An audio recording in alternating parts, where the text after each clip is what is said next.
I woke up to the soft hum of my phone and thought, another busy day for Yukan Farah. I smiled, brushing my hand across the sheets she had left warm. Morning, love, I whispered to the empty room.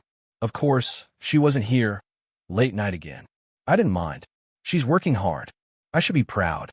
I called Yukan Farah while sipping my coffee. You up? I asked. Yeah, bro. You sound too calm for 7 a.m., he said. I'm fine, I replied. Just thinking about Yukan Farah again. His voice was teasing, but I caught the edge of concern. Always, I said. She's ambitious, man. CEO by 30. I want to be supportive, you know. Yukan Farah laughed softly. I get it. But, she's been staying late a lot. You sure she's okay? I waved the thought away, even over the phone. She said it's just stress. Work stress. She's had a lot on her plate. Yeah, but even CEOs need a break sometimes, he said, more serious now. I know, Arif. I trust her, I said firmly. She's amazing. You'd understand if you saw her in action. Later, Yukan Farah's voice came through the speaker when I called her. Hey, I didn't want to wake you. You didn't. I was just thinking about you, I said.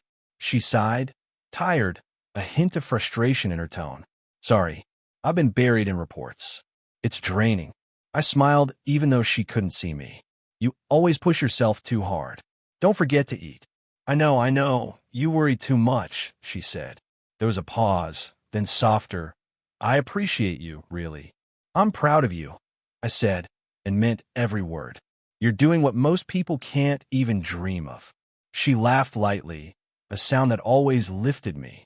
And you're too kind, always looking out for me. We talked about her upcoming meetings, her ambitious goals, the new product launch. I listened, asked a few questions, offered advice she sometimes took, sometimes ignored. I'm part of her world, and she lets me in. That's enough. Later, I met Yukan Farah for lunch. Man, you're too patient, he said, sliding his plate across the table. Patient? I asked. Yeah, she's distant sometimes, late nights, cold texts. You just accept it. Most guys would blow up. I shrugged. I know her. She's brilliant. This is just how she works. I trust her. Always have. But what if his voice trailed off? What if what? I asked, though a small chill went down my spine. What if she's hiding something? Or someone? I laughed lightly, shaking my head. Arif, I've seen her work ethic. I've seen her focus. That's all this is. Work. Nothing more. He stared at me, unconvinced. Just don't ignore warning signs, bro. I've seen good men hurt because they ignored them. I smiled, trying to dismiss the worry. I appreciate it, Arif. But I trust her. And if she's loyal, I'm all in. That's me. That night, I watched her photo on my desk, her smile frozen in time. I love you. You can, I whispered. I always will. I believed in us. I believed in her. And I knew nothing yet. I woke to the sound of my phone buzzing. It was Yukan running late. Meeting ran over. Don't wait for me.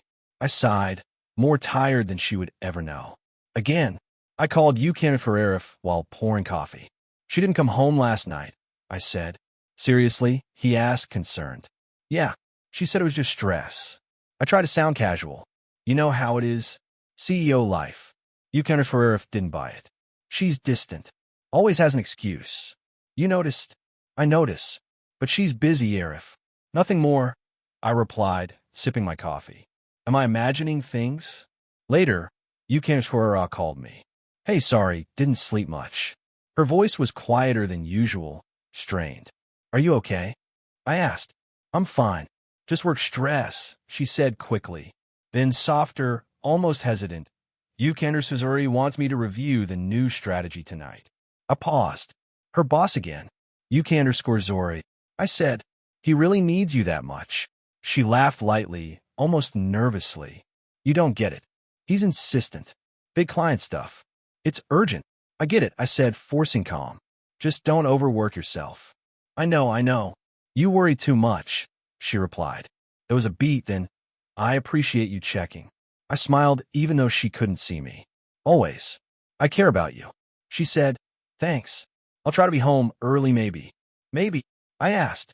Her voice faltered, and I ignored the small warning bell in my chest. That evening, I met Eugenio Carrera for coffee. Bro, something's off, he said immediately. You can feel it, right? I shook my head. I don't want to believe it. She's stressed. That's all. Eugenio Carrera leaned in.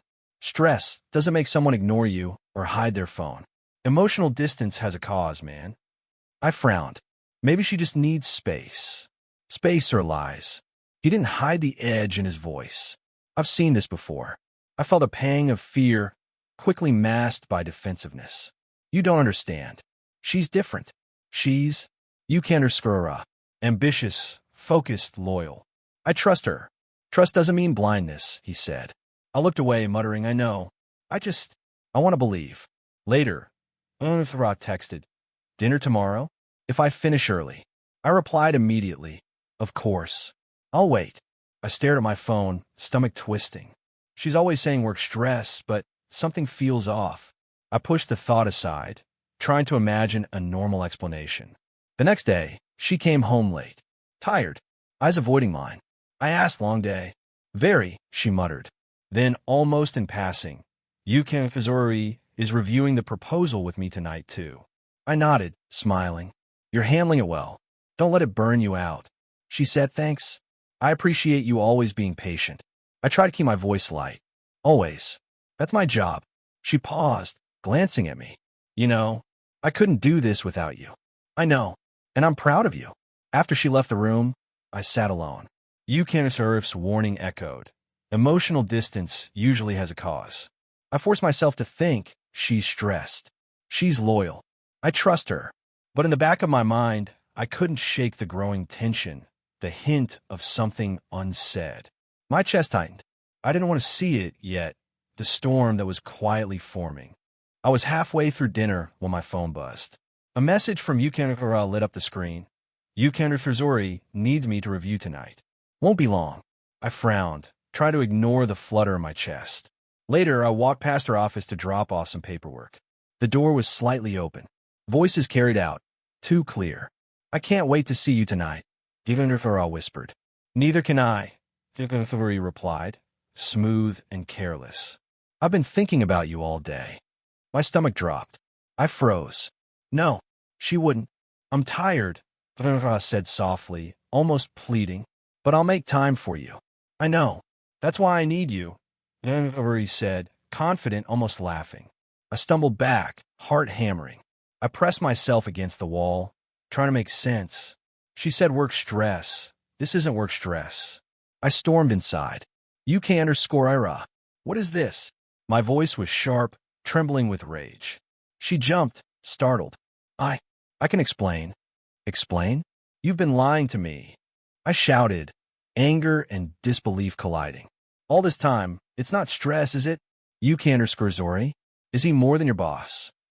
She shook her head quickly. No. It's complicated. I don't know. I didn't mean. You didn't mean? I barked. You spent nights with him? Whispering secrets. Pretending it's all work? She put a hand over her mouth. Don't say it like that. I was confused. It wasn't real. Not real. I laughed bitterly, tears burning my eyes. Not real? You said the same things to him that you said to me. You called him the same way you used to call me. It's complicated, I swear. Yukinor he's just. I can't explain it. I spat the word. You think just covers betrayal? Lies? Everything we built. She flinched. I thought. I don't know. I was lonely. I felt appreciated. I didn't mean to hurt you. Lonely? My voice cracked. I was here. I loved you. I trusted you. And you? I shook my head, stepping back. You destroyed everything. UK_Zori's message pinged again on her laptop. I miss you already.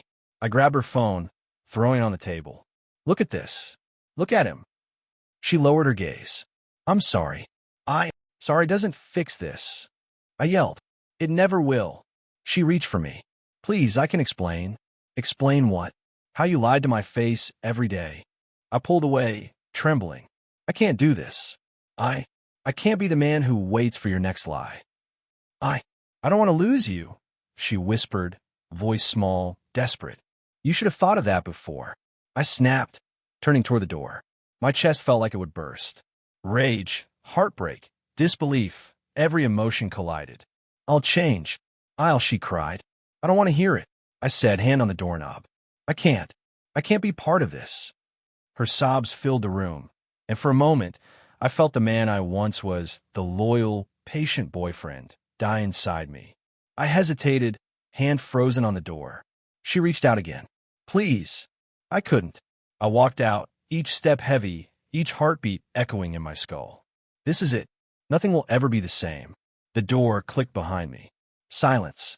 My old life was gone, and I knew there was no going back. I walked into the apartment. Silence greeted me like a punch to the chest. Yukimura's shoes were still by the door, her jacket hanging on the rack. Everything felt wrong, too quiet, too empty. I sank onto the couch and whispered to myself, it's over, it's really over. My phone buzzed. Mother. I answered, voice hollow. Beta, how are you? She asked, worry threading every word. I don't know, Alma. I feel like everything's gone. I know it hurts, but you're strong. Ryan says. I can't be strong. I interrupted. She betrayed me, Alma. Everything we had gone. Betrayal cuts deep, Mother said softly. But don't let it define you. Talk to Yukin. He can help. I hung up, heart still pounding. I called Yukin immediately. Yukin, I don't know what to do, I said. I feel worthless, humiliated. I trusted her completely, and my voice broke. Son, breathe, he said firmly. I know it feels like the end, but this is a turning point, not a finish line. You must decide, revenge, despair, or reclaim your life. I don't want revenge. I don't even know how. In despair, I laughed bitterly. I feel like it's already here. Despair is natural, Ryan said, but you're still standing. That counts for something. Look around you. Her absence is painful, yes, but it's also your freedom now. I looked at her abandoned belongings. Her perfume lingered faintly. I picked up a photo of us, smiling. My chest tightened, anger mixing with grief. I can't believe this is real, I muttered. Acceptance comes slowly, Ryan said, but you must let go of control over her choices. You can only control your own. I sat silently for a long time, replaying every memory, every word. She said it was stress. She said she loved me. I trusted her. I was blind. Later, Yukin came by. Bro, he said gently, seeing my vacant stare. You okay? I don't know, I admitted. I feel empty, humiliated. I want to do something, anything, but I can't. You're allowed to feel this, he said. It's raw, but don't let it consume you. She made her choices. You make yours.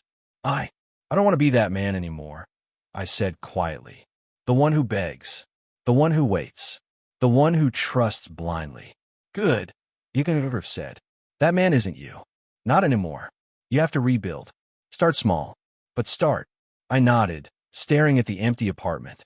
Every object felt like a reminder of loss. Her coffee mug, her laptop, her coat. And yet, it also felt like a blank page. Maybe this is my chance, I whispered to myself. To be someone else. Someone stronger. Someone free. I sank into the couch again, letting the grief wash over me. Tears came, sharp and bitter. Rage flared too, but was quiet now, controlled. Ryan's words lingered in my mind. You are still standing. That count for something. I closed my eyes, listening to the silence. It was deafening, but also liberating. For the first time since everything broke, I felt a flicker of something else, resolve. Not forgiveness, not peace, not yet. Just determination. I survived the betrayal. I will survive the aftermath. And I will rise from this silence. I sat on the balcony, staring at the city lights flickering below. The apartment was still empty, still haunted by Yukin's absence. My phone buzzed. Yukin's crying. Beta, I wanted to check on you, he said. Calm, steady. I don't know what to do. I admitted. I feel broken, humiliated, angry, and yet powerless. Powerless is a choice, he said firmly.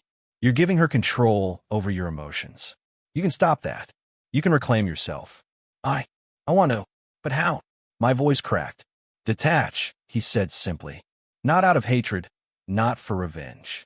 Detach because your value isn't tied to someone who betrayed you. You need to live for yourself. I swallowed hard. Detach, but she hurt me so much. I know, he said. Pain is unavoidable. But letting it dictate your actions? That's optional. Choose yourself, not the chaos she left behind. Later, Yu Qianhuainan called. I hadn't spoken to him in weeks. Hey man, heard about everything, he said quietly. Yeah, I said. It's a mess. Want some perspective? He asked. Sometimes seeing life steady around you helps.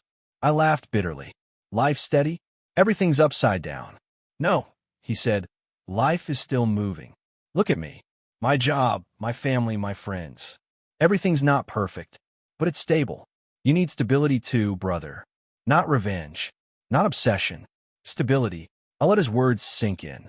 Stability, control. The idea was foreign, but comforting. I don't know if I can stop thinking about her, I said. Every memory, every word. Then shift your energy, Yu Qianhuainan said. Channel it. Work, fitness, growth.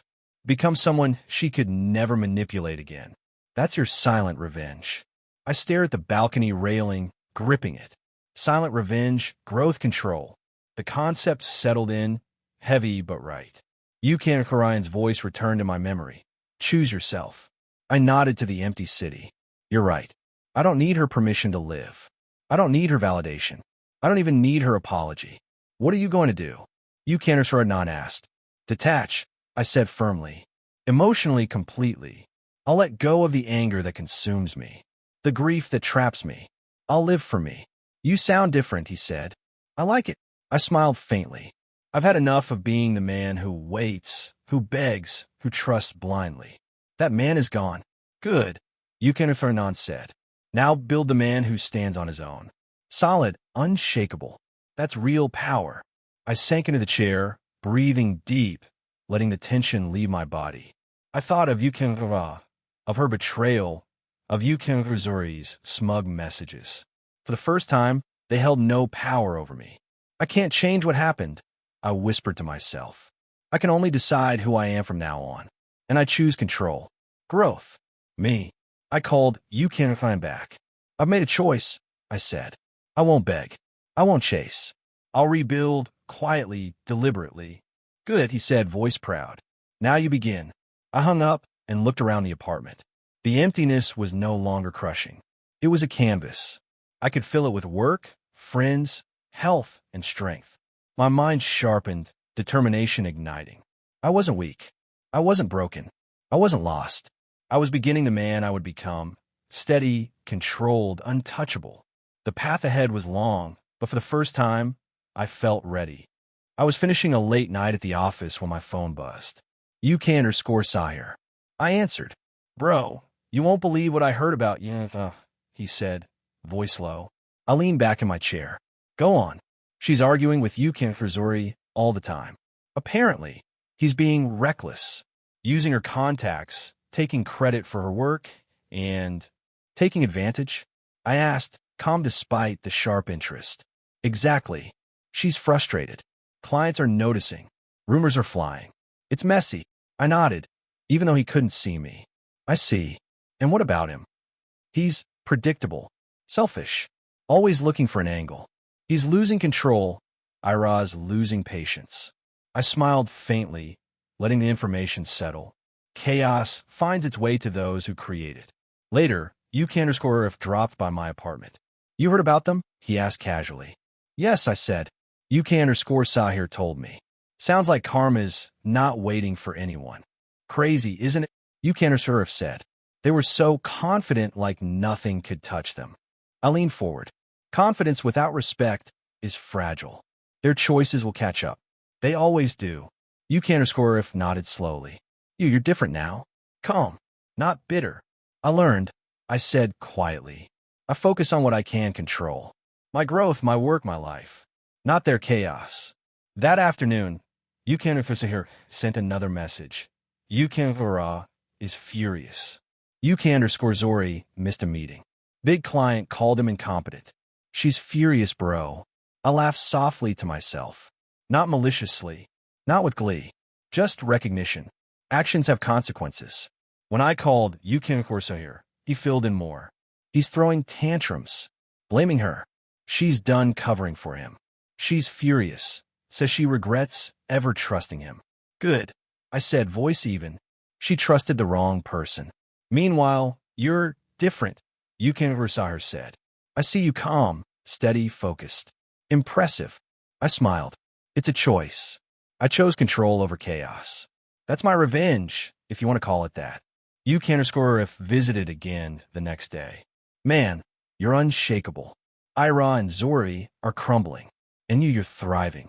Thriving is the key, I said. Not revenge, not hate.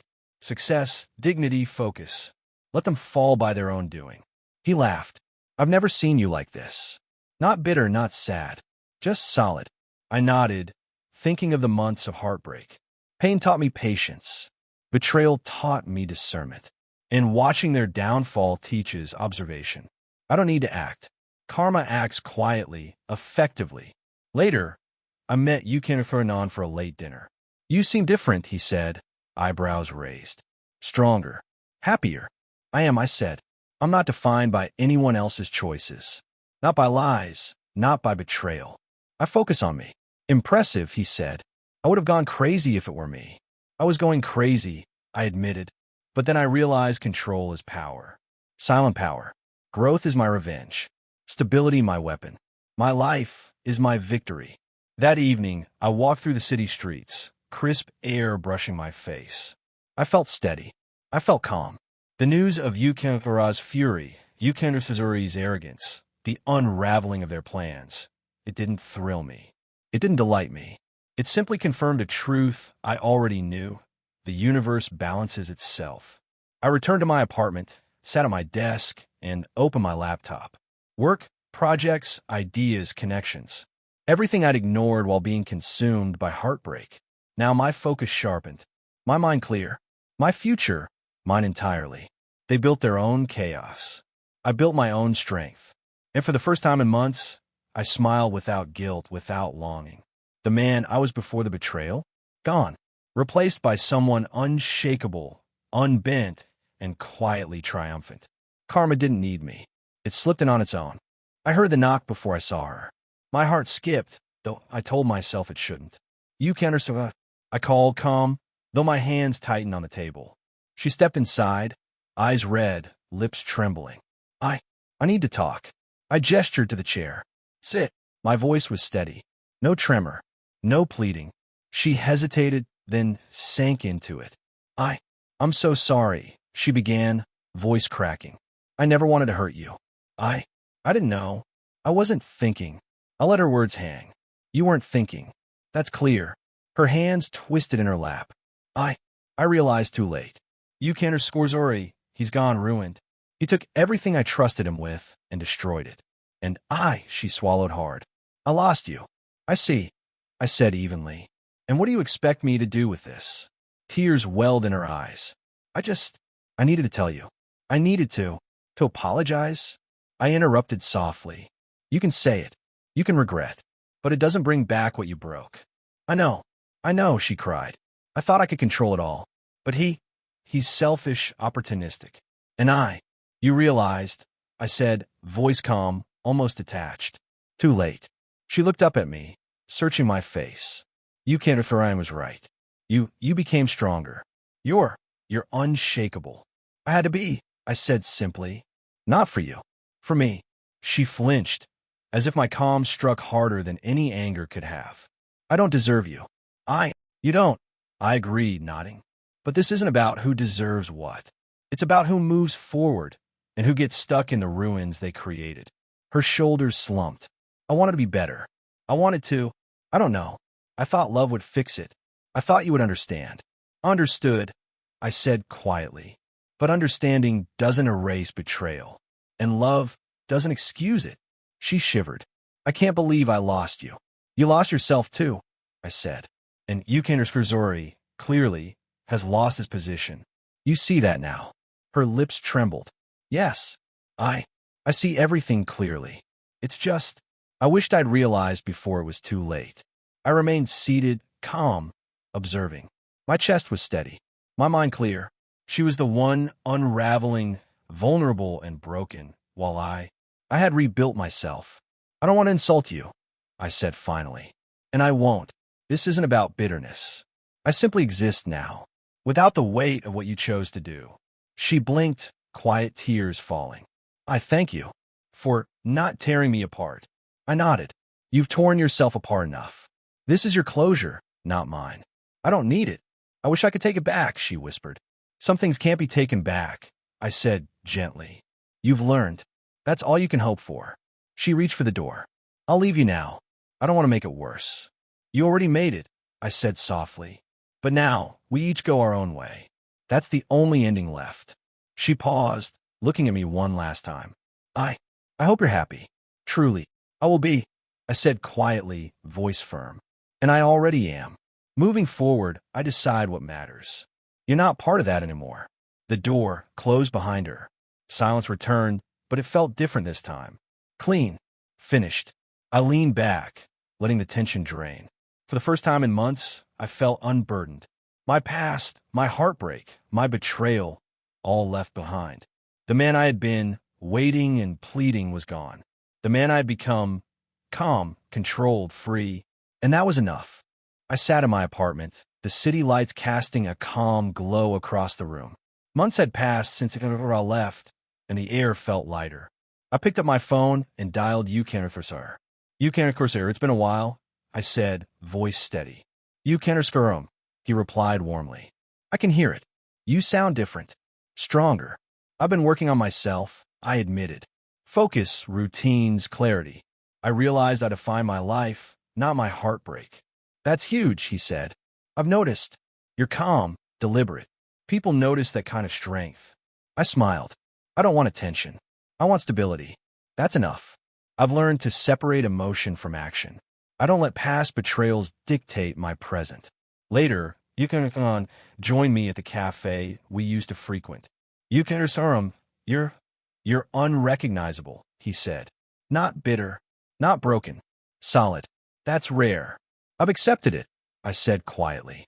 Acceptance doesn't mean forgetting. It means taking control, using every scar as a lesson rather than a wound. He nodded. I can see that.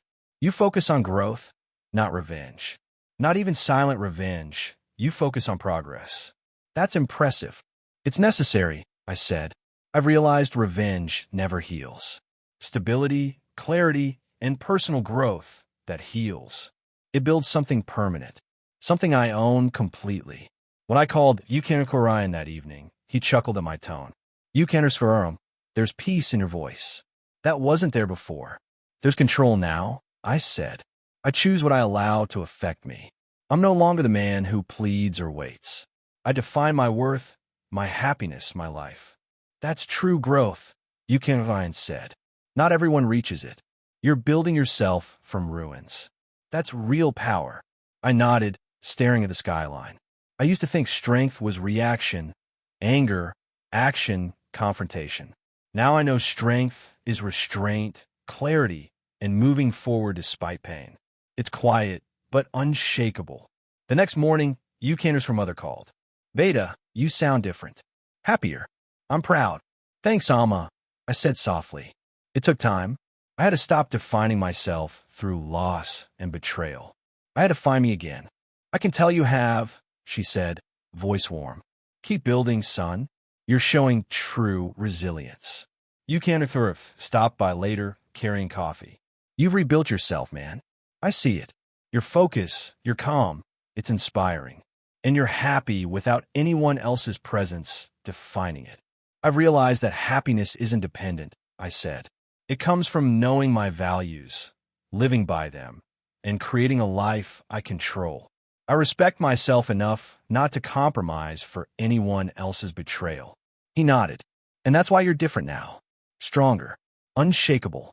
I leaned back, reflecting. Each conversation, each moment of self-awareness felt like bricks added to the foundation of a new life. Scarred, yes, but not broken, not defined by the past. I thought of of everything I lost. The pain remained, but it no longer dictated my actions or my self-worth. I had transformed it into lessons, into clarity, into resilience. I closed my eyes and whispered, I am no longer a man defined by betrayal. I am a man built for my own strength, my choices, my growth. The city hummed softly outside, and I felt the quiet satisfaction of victory. Not loud, not flashy, but deeply permanent. The man I had become could face anything. Scarred, aware, and steady. This is who I am now.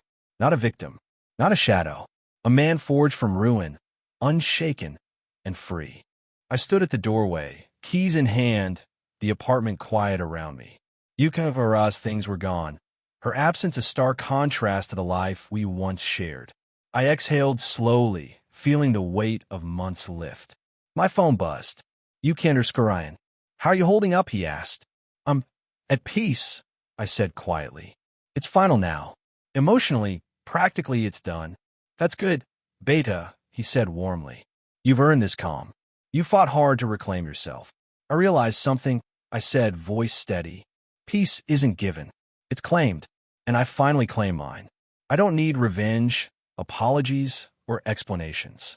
I just need to move forward. UK_Sahir called later. UK heard you close a chapter. How does it feel? Liberating, I admitted. Bittersweet, of course. Memories linger, but they don't bind me. I can finally breathe without looking over my shoulder at the past. Sounds like growth, UK said. Not everyone reaches that. Most get stuck in anger or regret. I've learned the hard way, I said. Trust is a choice, love is a risk, and self-worth must come from within, not from anyone else's validation. Later, UK joined me at the small cafe we frequented. So it's really over? He asked. Yes, I said, sipping my coffee. No more waiting, no more hoping, no more pain dictated by someone else's choices. I start fresh today. He nodded, eyes thoughtful. And you're calm. Not bitter. Not desperate. That's rare, man. Most people crumble or lash out. I've had my fill of chaos, I said softly. I've learned calm is strength. Stability is victory. Survival isn't about retaliation. It's about reclaiming your life, quietly, deliberately. UK_Ryan dropped by that evening. So, the apartment is empty? He asked, peering around. Yes, I said.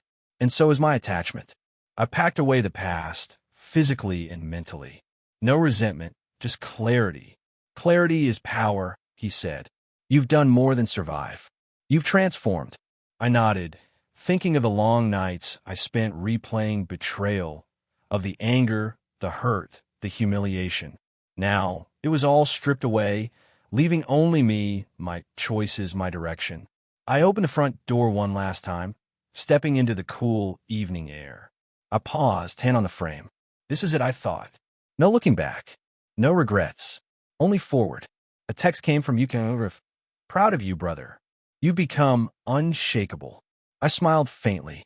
Thank you, I whispered, fingers brushing the doorframe. I am unshakable. I am free. And I am enough.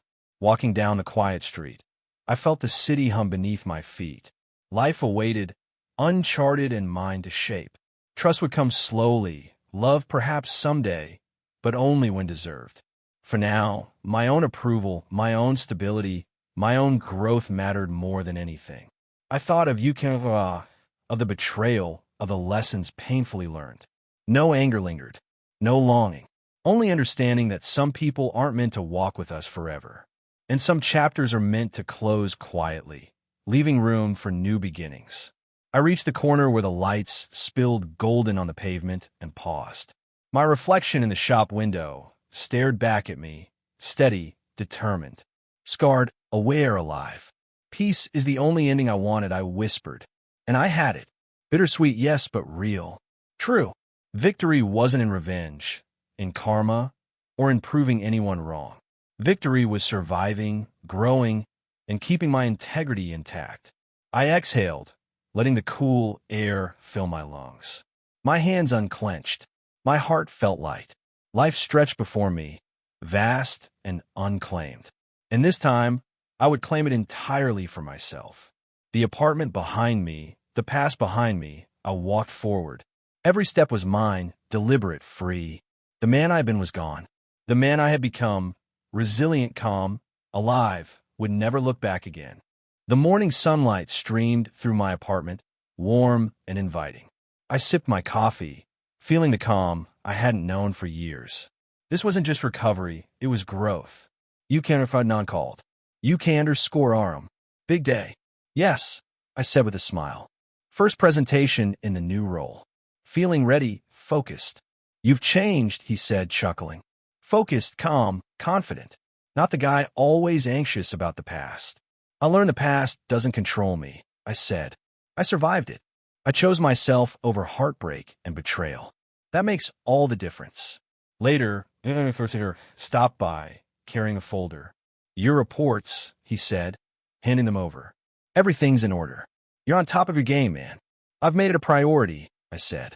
I can't control others, but I can control my work, my growth, my time. Respect, UK said, smiling. You're thriving, UK_RM. And it shows in every project you touch. I nodded. I realized thriving isn't revenge. It's living fully, investing in myself, and letting the past stay in the past. That afternoon, UK from Mother called. Beta, I saw your interview online. You're impressive. Proud. Doesn't even begin to cover it. Thanks, Amma, I said, voice soft. It feels different now. Success isn't hollow. It's earned through resilience, not reaction. You become steady, she said. Strong but kind. That's rare, son. Keep walking this path. When UK visited that evening, he shook his head, smiling. You're unshakable, man. Calm, composed. I barely recognized the old UK. This is maturity. I've worked hard, I admitted. Every scar, every betrayal, every sleepless night taught me something. I'm still me, but better, clearer, stronger, wiser. We sat in silence for a while, watching the city lights. I reflected on UK and the chaos that once consumed me. Those memories lingered, but they didn't weigh me down. Do you ever regret? UK asked quietly. No, I said firmly. Regret would mean giving the past power over me. I learned, I survived, I grew. That's enough. Ishuz mizev. Later, I walked through the park thinking about my path. Fresh opportunities awaited. Career growth, friendships strengthened, and a life designed by my choices. Love might return someday, but only when aligned with the values I now held dear. UK texted, meeting tonight? Drinks and a celebration? I smiled, replying, absolutely. Let's toast to growth, resilience, and new beginnings. Sitting at the cafe that night, surrounded by friends, I felt light. Conversations flowed, laughter echoed, and for the first time in months, I didn't feel the pull of old wounds. I was present, fully. UK_Sahir leaned in. You're glowing, man. It suits you. Peace suits you. It does, I said. Peace isn't passive. It's active. Choosing to focus on what matters. Trust in myself. Living intentionally. UK_Arif raised his glass. To UK_Skurum. Survived, stronger, and finally free. I lifted my glass, smiling. To survival. To self-respect. To life reclaimed. Walking home later, the city lights reflected in my eyes. I paused, taking a deep breath. The scars remained, faint reminders of battles fought, but they didn't define me. They strengthened me. I whispered to myself, voice steady. I survived. Ishuz mizev. And with that, I stepped forward, every stride deliberate, every heartbeat steady. New horizons awaited. Life was mine to shape, full of hope, freedom, and endless possibilities.